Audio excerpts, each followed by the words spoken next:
Les manuels scolaires français du 19e siècle dépeignent l'Afrique précoloniale comme un continent chaotique, sans État organisé ni avancée technologique. Selon ces récits, les sociétés africaines étaient primitives, avec des huttes en terre, des outils rudimentaires et une absence d'écriture. Cette représentation, fondée sur des stéréotypes racistes, servait à justifier la mission civilisatrice. Pourtant, des royaumes comme le Mali ou le Bénin disposaient de systèmes administratifs sophistiqués bien avant l'arrivée des Européens.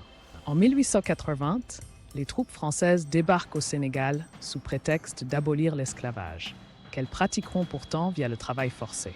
Les manuels glorifient ces arrivées comme l'apport de la lumière: routes, écoles et hôpitaux. La réalité?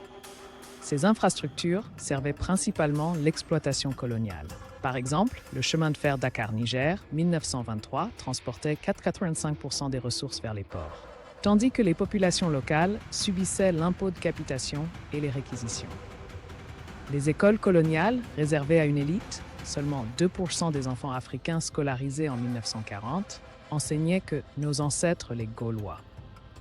Le programme effaçait l'histoire africaine et inculquait la supériorité française.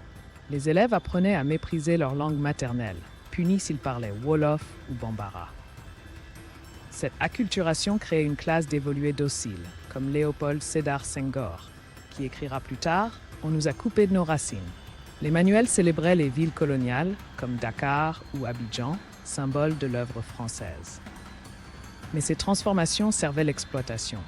En 1930, 80% du budget de l'AOF finançait l'administration coloniale, non les populations.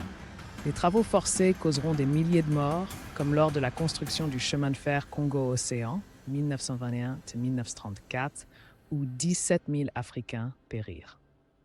Cette modernité était réservée aux colons. Les quartiers africains manquaient d'eau potable et d'électricité.